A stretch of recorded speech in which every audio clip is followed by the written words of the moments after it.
الاستاذ الدكتور محمد رفيق خليل نقيبا للاطباء، حدث ثقافي جديد. الاستاذ الدكتور محمد منير عميدا لكليه اداب المنصوره بالاجماع مره ثانيه بعد ثوره 25 من يناير. الحدث الثالث الاستاذ الدكتور مختار عطيه وكيلا لاداب المنصوره. الحدث الرابع الاستاذ ابراهيم خطاب مستحقا وحاصلا على جائزه الدوله التشريعيه في الشعر العاميه. والاستاذ الدكتور محمد العلاني عضو مؤسسه عبد العزيز سعود البلطيم هذا العام. هذه الاحداث الثقافيه التي تجمعت.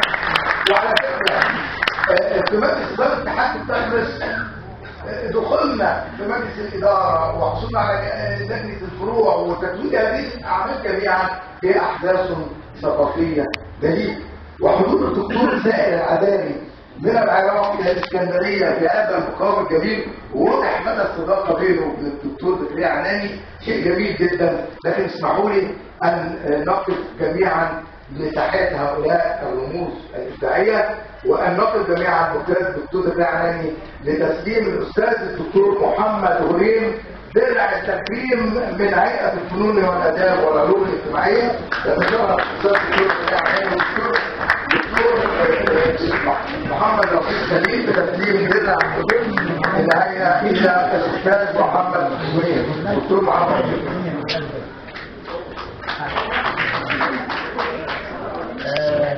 الدروع معمولة على نفس التفاح. إذا كانت ثورة الياسمين في تونس فثورة التفاح في مصر.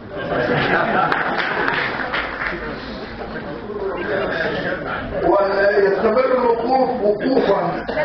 أكان الوقوف وليظل كل منكم معقبا لتسليم الأستاذ الدكتور محمد رفيق خليل نقيب أطباء الإسكندرية. الأستاذ الدكتور رفيق والأستاذ الدكتور زكريا عناني. ومبروك ان شاء الله نقيب اطباء مصر. وانما انت اساسا حقيقي نقيب الناس الطيبين البسطاء في مصر، نقيب لهم بذوقك ورقتك واخلاقك ونبلك يا دكتور. والان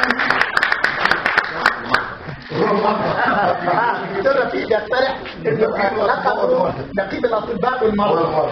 جميل والله، جميل حقيقي. نعم. ويسمح لي الاستاذ الدكتور زكريا عناني والاستاذ الدكتور محمد منير والاستاذ الدكتور رفيق خليل بتسليم درع التكريم لوكيل كليه اداب المنصوره مختار عطيه. الاستاذ الدكتور مختار عطيه.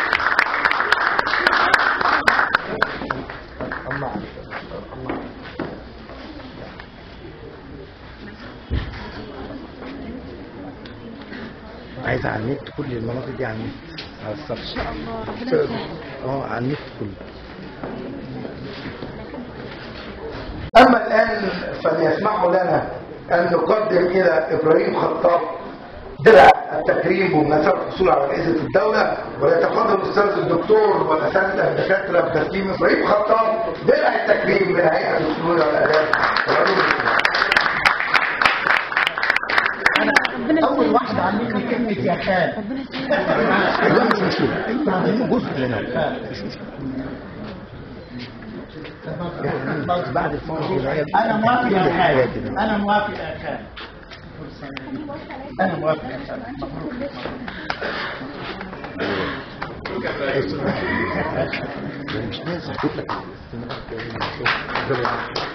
اما الان فليسمح لنا الاساتذه الدكاتره سياده العميد وسياده النقيب وسياده الوكيل بتسليم الاستاذ الدكتور محمد زكريا عناني درع التكريم بمناسبه وجوده على راس هيئه الفنون والاداب بعد مرور 50 عاما.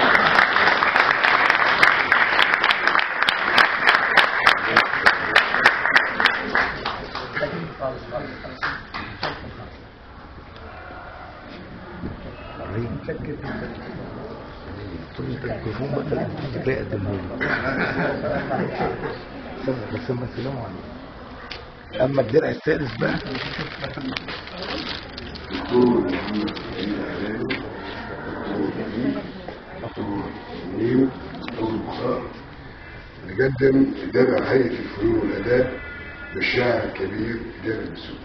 جميل جميل جميل هو الدكتور زكريا اللي ورطني على الرسله. جميل والله الدكتور زكريا هو اللي قال لي لازم. والله دكتور. صراحة جابر بسيوني واحد من القلائل اللي أنا أحيانا أقول أسأل يا ترى جابر بسيوني فاكر رقم بيته ولا لا؟ لأنه هو طول النهار يطلع من ندوة يدخل في ندوة يدخل، يعني وظيفته في الحياة إنه يجمل الحياة الثقافية، فما فيش أجمل من كده، وده أقل تقدير للتعبير عن محبتنا لك يا أستاذ جابر.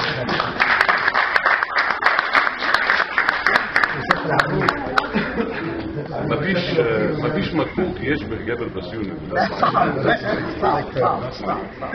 أما الآن فالخبر الجميل أن بقية أعضاء مجلس إدارة هيئة فنون الآداب جميعا حتى المسافر منهم الأستاذ أحمد فرج شبلول تم تجهيز دروع كاملة بمناسبة مرور 50 عاما، وسيقوم الأساتذة الدكاترة أنفسهم الحاضرون هذا اليوم بقصر التذوق بسيدي جابر يوم الأربعاء الأول 4 يناير بتسليم، ومنهم معنا الأستاذ محمود سالم والأستاذ الدكتور أحمد جويلي وكل المجموعة الكبيرة من أعضاء مجلس إدارة، ناجي عبد اللطيف وإسلام الإسطاوي، كل أسماء أعضاء مجلس إدارة، بالإضافة إلى 10 مبدعين من مبدعي الهيئة سيكرمون بنفس الدروع وتم صناعتها بالكامل وبقصر التذوق الأربعاء الأول.